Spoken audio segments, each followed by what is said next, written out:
it's Emily from Novell Novels and welcome to today's video. This is my February TBR.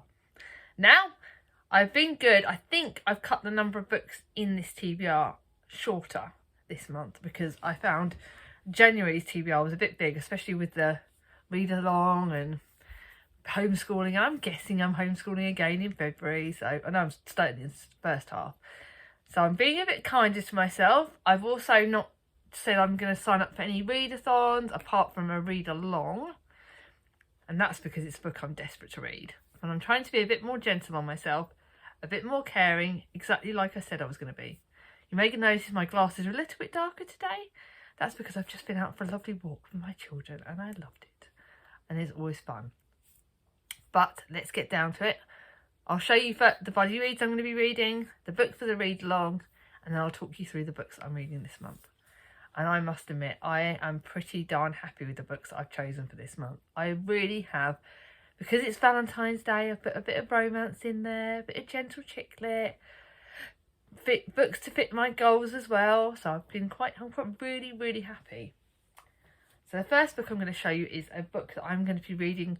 I'm going to be reading this book, this one. Oh, it's my chunky book, The Brontes by Juliet Barker. I'm going to be reading 10 pages of this a day for as long as it takes to read it. I'm starting it on the 1st of February with Tori from I'll remember her name, I would link it down below, Tori's book. So oh yes, Hufflepuff Discovery. This is a book on the Brontes, and you guys know I love the Brontes. It is one of my longest books on the shelf. I'm trying to see exactly how long. It's over 800 pages. Work that out, it's about over 80 days, so that's a good 2 or 3, I think that's about nearly 3 months that's going to be. But we're going to be gentle on it because it's such a long book, but it's on one of my favourite topics, which is the Brontes, some of my favourite authors of all time. And I found this in a charity shop for, I think it was about £2. And I found that when I went book shopping with Gemma, and I can't wait to read this. So when Tori said she was going to read it, she wanted to read it with me, I thought, yay! And starting it in February makes me so excited. Oh, it's got pictures in it at one point as well.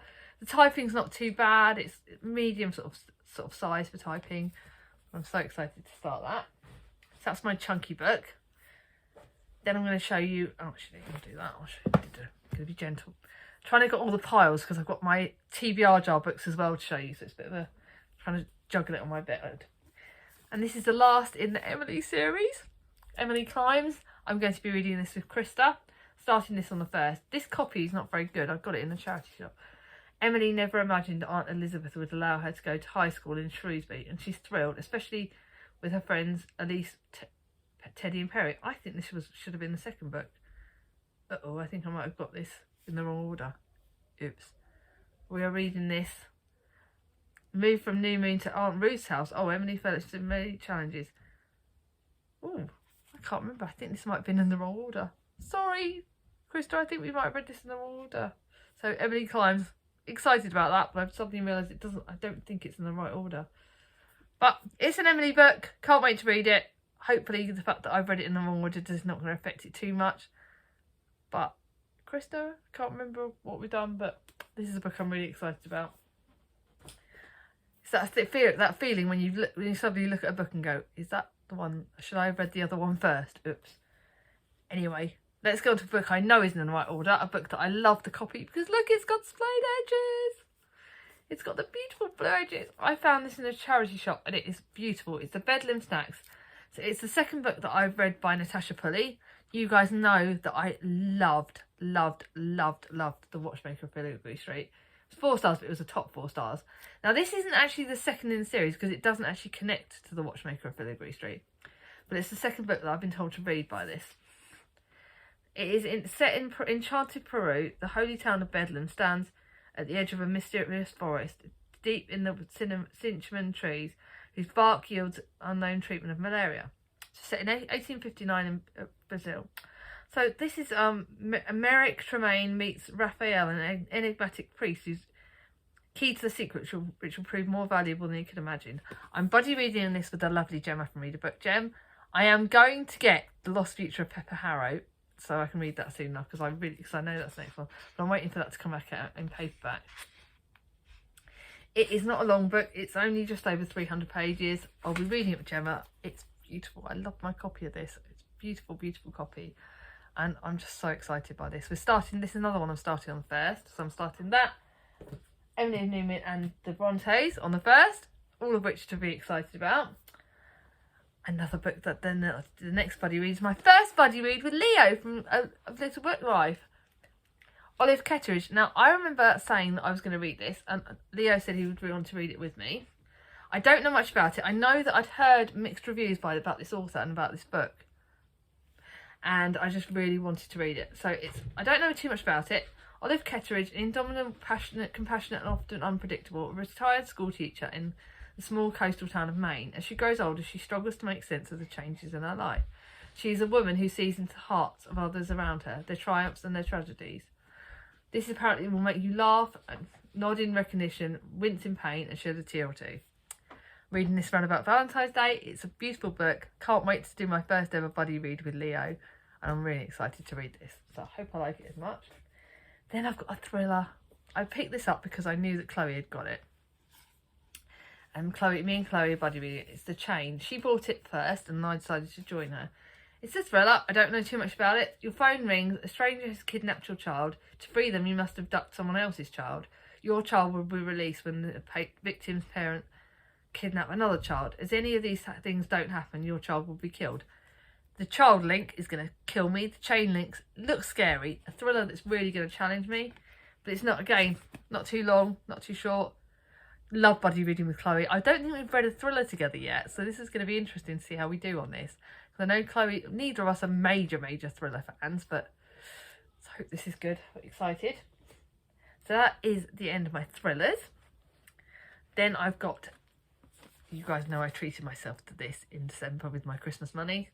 And Katie from Books and Things, my brain's fried today, said she's going to be, just literally the day that I'm recording this, announced a read along of this for the second half of February.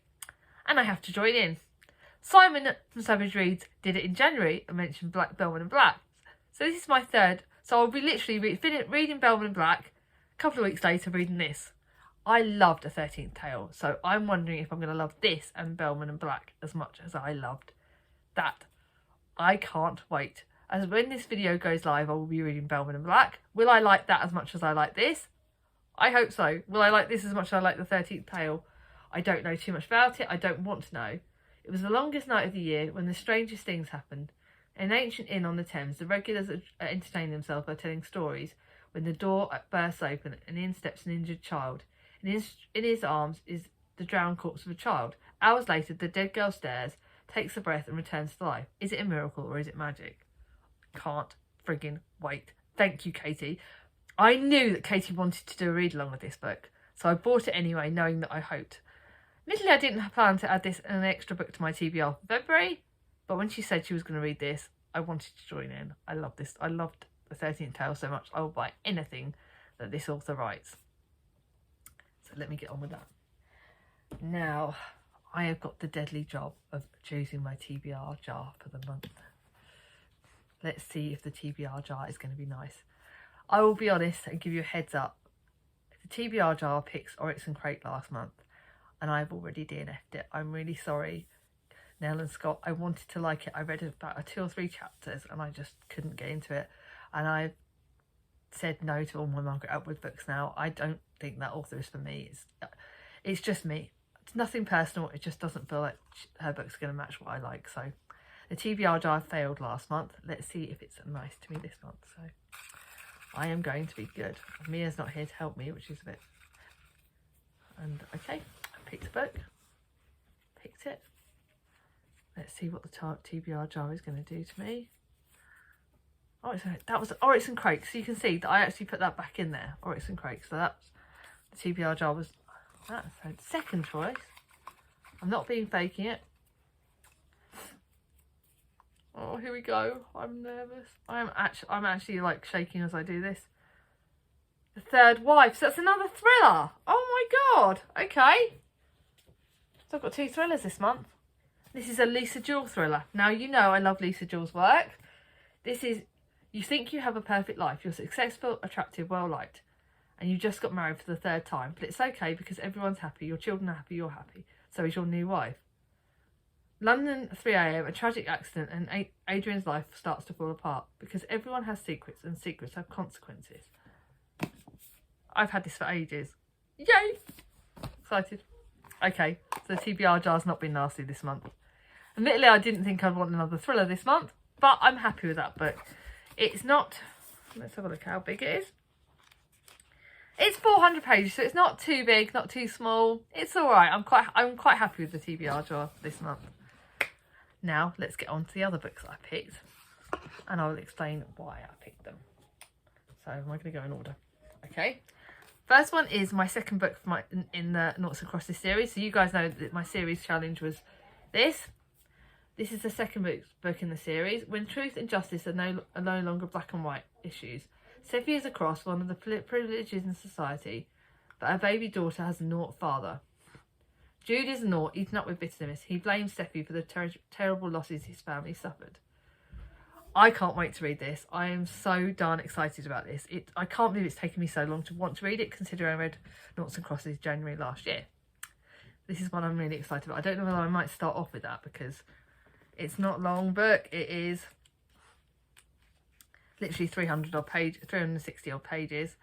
Can't wait to read this. So I'm really happy with that.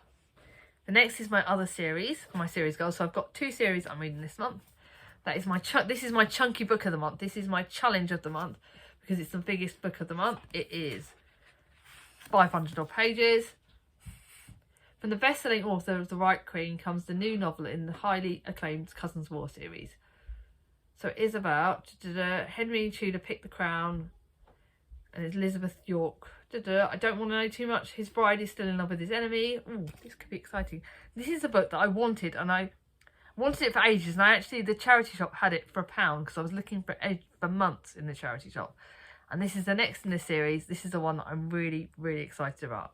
It's a beautiful cover as well. God, take a look. It's white and it's just stunning. So I can't wait to get to that. I don't want to know too much.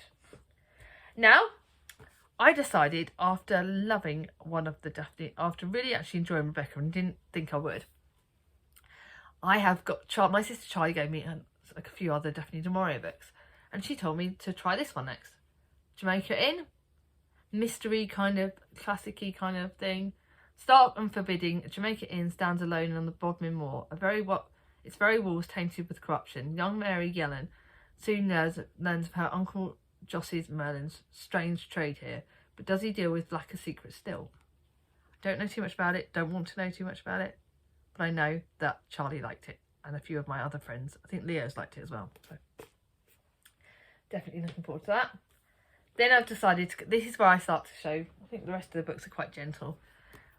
I decided that I wanted to read a few middle grade books, getting ready for middle grade March, I know. So I'm starting off with obviously the Emily book.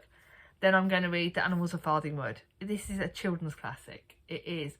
I don't know how many of you are my sort of age and remember this book growing up, but I remember it so well. We must face the facts, Toad cried. Farthingwood is finished. In another couple of years, it won't exist. We must all find a new home before it's too late.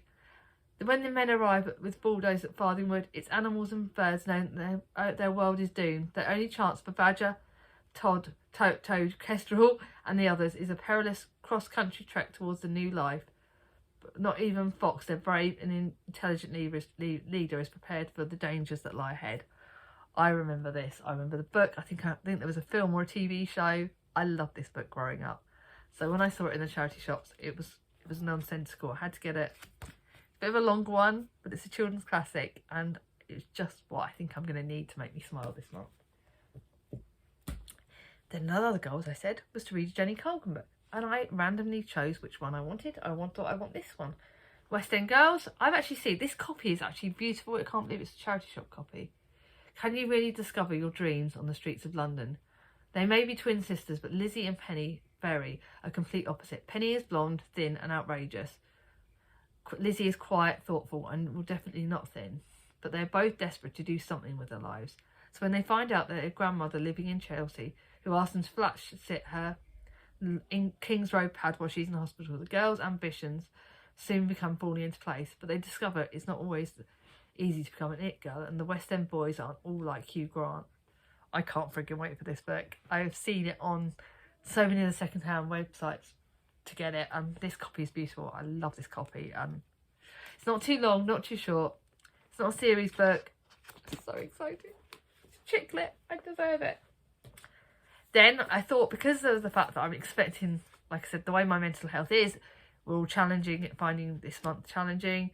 Hopefully things will start to get better in February, but we don't know too much. This is a book on mental health, and I think it's more like an autobiography, but it was one of my mental health non-fiction books.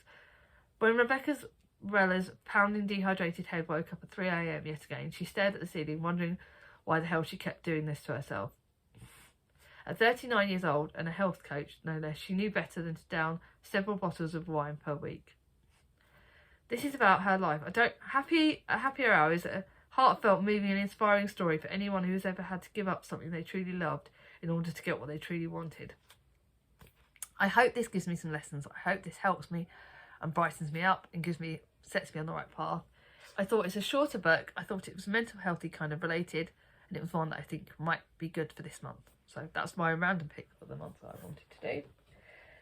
Then another one. I am doing part of a Facebook group, like you guys know about, on my Facebook group, and I know that one of the things that's going to be happening, I don't know the exact prompts, but I know that Chloe said that they are doing like a book buddy thing, and she's asked me to buddy up with her because we are good friends.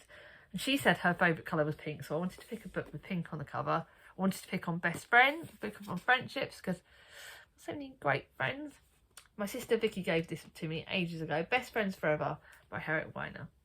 Addie Downs and Valerie Alder are best friends forever. At least what 9-year-old Addie believes when Val moves into the house across the street. But in the wake of betrayal during their teenage years, Val is swept off into the popular crowd, whereas sullen, mousy sullen Addie becomes the school's scapegoat. 15 years on, Val has found a measure of fame and fortune as a weather girl. Addie, meanwhile, lives alone in her parents' house looking after her troubled brother and trying to meet Mr. Prince Charming on the internet. This looks good. Book on friendships. Pink cover, beautiful cover. Love this cover. It's a bit of a cover buy again. A bit of a cover choose this month. Thought I needed something with that. Any books on friendships I love. Can't wait to read that. Then I decided that I wanted to read historical fiction because there's also historical ones running. I would send the link that the Science Mama is doing below. I wanted to read a book that I got for my birthday last year that I have had on my shelf for a while, and I wanted to read it. Charlie from Charles Heathcote got me this as a birthday present, so I wanted to read it. It's Tidelands. I know that Gemma from Read a Book Gem has read it this month, read it in January and loved it. I don't know too much about it. I know it's set in 1648. The country is in the grip of a bloody civil war. The king is in exile and the people have learnt to keep their allegiances secret. He got it for me for my birthday. I wanted to read it before my birthday. So I'm looking forward to this. Thank you, Charlie, again. I know it's a year late again, but I love saying thank you for my books. And this is beautiful. Then the last book is a book that I decided I wanted to read. I love my fairy tale retellings, and this is a Beauty and the Beast retelling. I love these, the Twisted Tale books, and this is the Beauty and the Beast Twisted Tale book, so I wanted to read it. Can the enchanted rose reveal hidden truths, or could it be that Belle's mother was the one that cursed the beast all those years ago? Experienced the third title in the series, so there is also The Whole New World and Once Upon a Dream, which I think I have. Hopefully it won't matter that I'm not reading it in series order. It is a Beauty and the Beast retellings. Need I say more? You guys know I love my Beauty and the Beast retellings. This is a bit of a longer book, about nearly 460 pages. I don't know exactly when in the month I'm going to read it. I don't know exactly when, but I know it's a Beauty and the Beast retelling, and I thought I needed something to make me smile. And I said to Chloe, my retellings of my things that are really making me smile at the moment. Now, those are the books I'm definitely going to be reading in February. I know that my copy of the third Cursebreaker series is on its way, and it should be arriving in February. So as soon as I get that book, everything else will get put down and I will be reading that Cursebreaker book. So even though I physically haven't got it here to show you on my TBR, I'm hoping I get it in February. Amazon have been a bugger and I'm never pre-ordering books from them again, because Chris ordered this before Christmas and it's not going to be here till February. Hopefully hopefully at the start of February, but we don't know when it's going to be arriving. It's a bit of an annoyance. If I get time, I'm sure I will be reading other books, but these are the ones that I'm saying for definite. I will have books on my shelves ready to pick up if I get the time. But I think it's sensible not to put a bit massive TBR, and so I can like choose some other books I want. And I'll probably do the same thing in March. Not set a big TBR and just see how I feel. Anyway, what do you think of the books I picked, guys? Are you excited about them? Have you got any books that you're so desperate to read in February? Makes sense in a minute. Let me know in the comments below. If you like this video, give it a thumbs up. If you're new to my channel and not subscribed yet, bring on my ding-a-ling. And I'll see you all soon. Bye-bye.